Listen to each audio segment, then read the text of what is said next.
guys, samahan niyo ako maglaba. Pero, mag-isa lang ako. Samahan mo ako, Bunch. Natatakot ako. Ayaw ako samahan ni Anya, Bunch. Guys, tignan naman no. Sobrang tahimik dito.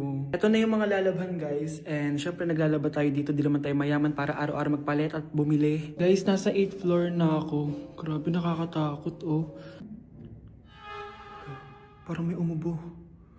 Guys, hindi na joke to, promise. Sobrang tahimik dito, tapos hindi ko alam kung may mga tao dito. Kaya ko to, kaya ko to. Hindi totoo ang mga multo. Hindi totoo ang mga multo. Pasok na tayo, sobrang dilim. Oh my gosh, guys. Hello. Ayan, kinilabutan ako. Pero ito yung laundry, guys. Dito kami maglalaba. Akala ko... Narinig yun? Hindi ko alam, baka tinatakot ko lang sarili ko. Okay, pero maglalaba tayo. Actually guys, hindi naman ako matatakot kung may multo dito. Kasi hindi ko rin naman sila maintindihan. Japanese yung mga multo dito, guys. Nissan, Honda, Mitsubishi. Baka biglang may maghanap ng hustisya dito sa hallway. Ang katakot. Bantayan niyo ako, guys, ha. Pag may gumalaw, sabihan niyo lang ako. Comment kayo.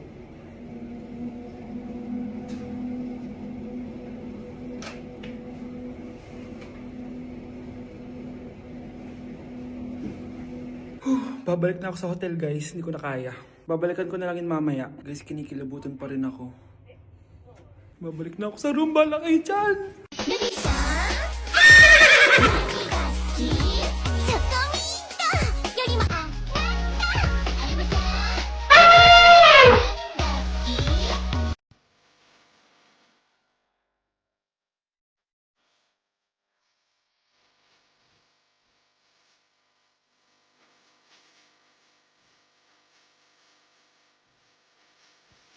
Hindi ko alam kung kinakain to.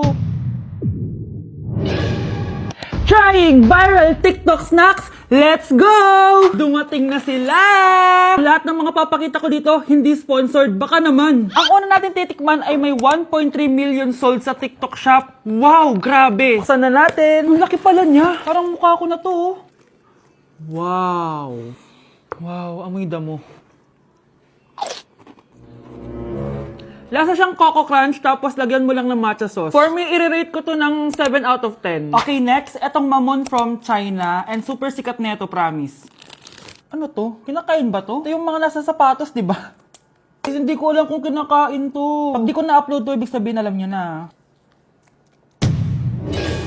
Guys, hindi pala siya kinakain. Ganito yung tsura niya. Ang sarap! Wow, wow, wow, wow, wow, wow. Kaya siguro viral to. Ang sarap! Bahay namin out of 10 to, guys! Kapag hindi ka nasarapan dito, sunugin yung bahay namin.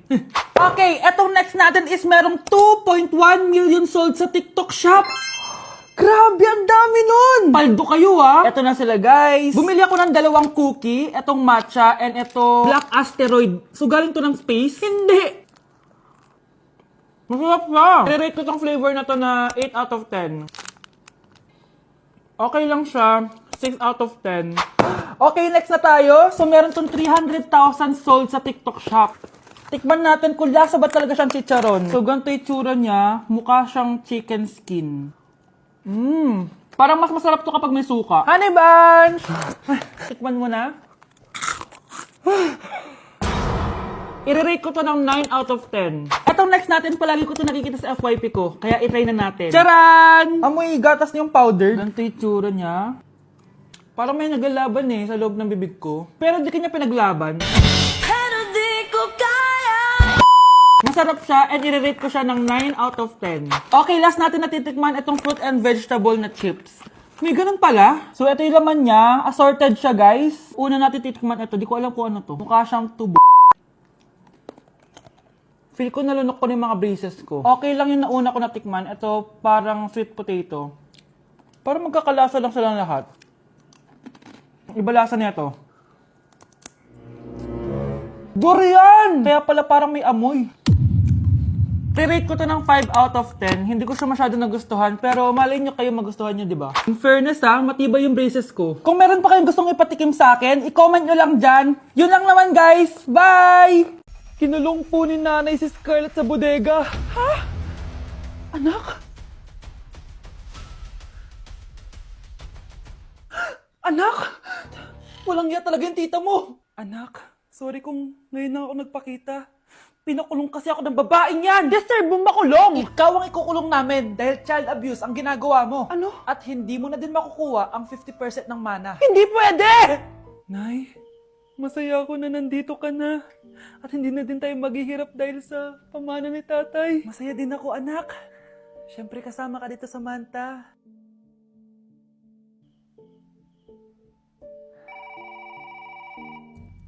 Ano ba? Bakit tawag ka ng tawag, ha? Oo, wala silang kaalam-alam. Sige na, baka mahuli pa tayo. Sa wakas, sa atin na ang mana. Maghahati tayo dito. Palayasin mo na yung mga batang yun, ha? Ako bahala. Ang galing talaga natin magpanggap date. Mga anak, aalis na tayo dito sa bahay. Lilipat tayo sa mas malaking bahay. O eto, mga gamit nyo, inimpake ko na. Talaga, Nay? Scarlett, huwag ka maniwala dyan. Nagpapanggap lang yung nanay mo. Samantha, ano yung mga pinagsasabi mo? Magjowa sila ni attorney. Sinet up nila tayo. Ganyan ba ang ugali mo, Samantha? Kaparehas ng nanay mong sinungaling? Samantha, ano ba? Kung ayaw mo sumama, edi wag.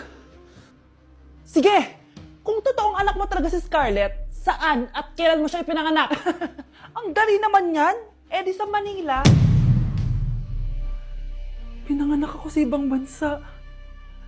Hindi ikaw ang nanay ko. Ay, oo nga pala, sa ibang bansa pala. Sorry, nakalimutan ko. Ang dami namang drama. Total, nasa amin na ang mana. Umalis na kayong dalawa. Kung ayaw niyong pati kayo, ipakulong ko. Kung meron mang makukulong, kayong dalawa yon. Salamat sa pagtawag, Samantha. Inaaresto kita, attorney, sa kasong panloloko. Palpak ka talaga! Naisahan niyo ako ngayon, ha?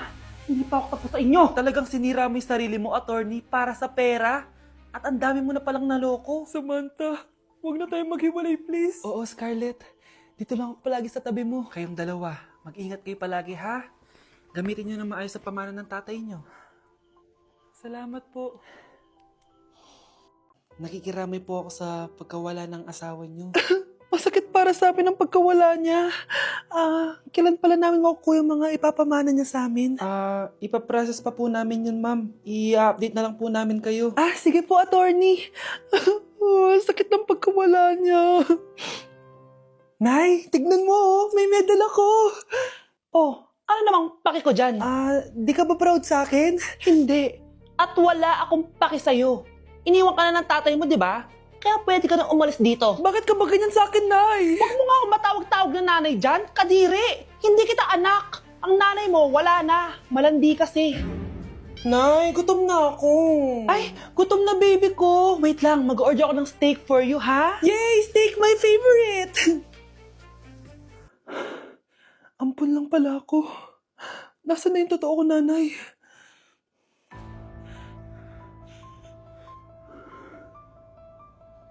Tulog sila.